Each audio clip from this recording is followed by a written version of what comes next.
Live to Parktown, our reporter Mzwandile Mbeje is standing by to give us a sense of what to expect today. Mzwai, thank you so much for making the time. Let's recap. We saw yesterday Duduzane Zuma came through. What was the outcome of his inquiry? Thank you very much, Desiree. On the issue of Duduzane Zuma coming through yesterday, remember, he had applied to cross-examine the former Deputy Minister of Finance, SABC Jonas, who was initially scheduled to take the stand yesterday.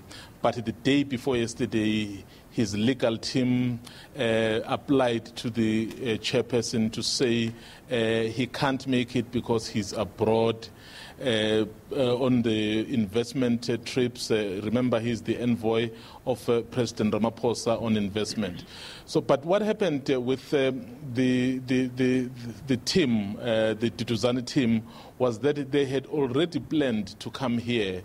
Apparently, they were not informed on time that Mr. Jonas was not going to be here. So that's why you saw him and his team here yesterday. So they did not do anything except obviously raising their unhappiness that the commission did not communicate with them on time so that they wouldn't have to waste their time.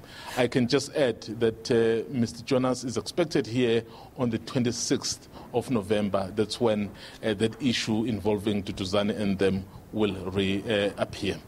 Very dramatic submissions by Mzwanele Manyi. Let's just sum up his appearance. It was quite interesting indeed what Mr. Manyi said here at the commission yesterday. Remember, before he even gave that testimony, so the commission had told him that he needed to come back on the 23rd, which was his original date. But the very commission had invited him yesterday saying there would be an opening. So when he was here, he basically protested and even addressed the commission to say he feels he is being treated unfairly. And then the commission and the chair decided then to grant him the opportunity to state his side of the story. But what he was basically saying yesterday was he was responding to that text he sent to Phumla Williams whilst he was on the stand, and of course giving his own version of events as well of what transpired at the GCIS. But the most important thing, as you said, which came out, was that he accused Phumla Williams of being at the center of massive corruption at the GCIS, saying there was the issues of splitting the invoices, because if you had an invoice that was $1 million or more, Treasury would flag it, so as a result they would just split the invoices. Perhaps it will be about 750, and then actually saying what he found at the GCIS was mini VPS. So, you know, if someone talks about VPS today, you are talking about massive looting, as we have seen what happened in Limpopo. We're running a poll this morning. We're asking our viewers if they believe what Mr. Manyi said yesterday, and about 61% of them at this level, with 281 votes having come in, are saying they're not really convinced.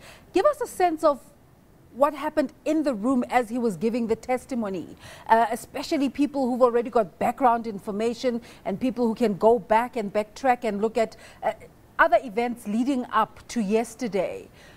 Is Mr. Manyi believable?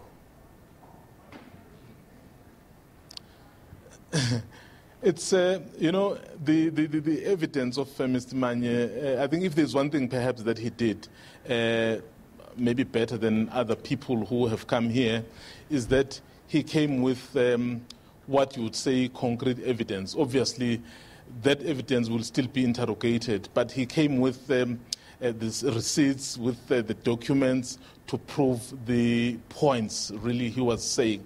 So at this stage, it will be very difficult to deny that what he was saying was true until someone really says, you know, those numbers that you quoted so are fabricated or something else.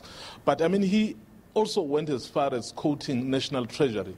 So in the event, let's say he lied, I mean, Treasury would be able to pick that up and, of course, expose him. So the thing that he really did was that he was able to come with what he said was concrete evidence, because most of the things he was saying, so he produced some documents.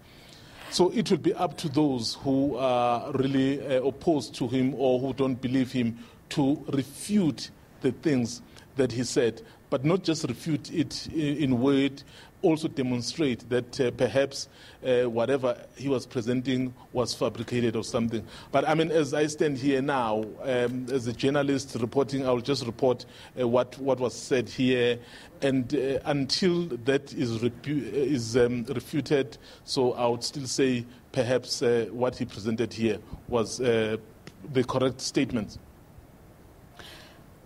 He's back on the 23rd, and he made a request that the evidence leader, Advocate Maleka, should stick within the rules and regulations. We saw a few people giggling in that regard. What are the chances of Advocate Maleka sticking within what they've prescribed to Mr. Manyi, but also the other matters that you spoke about that he brought up? Does it matter at all to the Commission that these lie outside of the realm of the Commission or outside of their timelines even? Okay, let's put it this way, Desiree. So if someone comes here to the Commission and gives evidence and mentions the name of people, and those people feel they want to perhaps cross-examine you, so they have to go to the chairperson and apply. But when they apply, they need to put their own version out there so that their version also could be interrogated. So here was his point. He said, I did not apply to cross-examine anyone. All I'm doing, I'm putting my version out there. So he was basically saying, why should he be subjected to cross-examination when he did not say he wanted to cross-examine anyone? But the judge basically said when he comes back on the 23rd, so whatever issues that would have arisen, so the lawyers for the commission, lawyer Vincent Maleka, so will be within his rights really to be able to question whatever he feels he needs to question. Remember, these things cover a number of areas. So even if you want to restrict yourself to a particular issue, along the way, so there would be other issues arising, and then you also want clarity on those matters. So that is why he was basically saying, given that the rules of the commission say, so you want to cross-examine someone, put your own version so that it also gets subjected to interrogation. So he says he didn't do that, so why he would be subjected to that? So but the commission basically said the name of Mr. Manyi was coming up over and over. So those are the questions they would want to ask, certain aspects of the things that certain people are accusing him of, not necessarily because he has applied to cross-examine anyone. There is so much we can say in trying to unpack Mr. Manyi's appearance yesterday, but we'll leave it at this for now. What can we expect today? Today, we expect no witness to take the stand. So what will happen is that there will be a few applications to the chairperson. And remember, the evidence of Ms. Barbara Hogan implicated a number of people.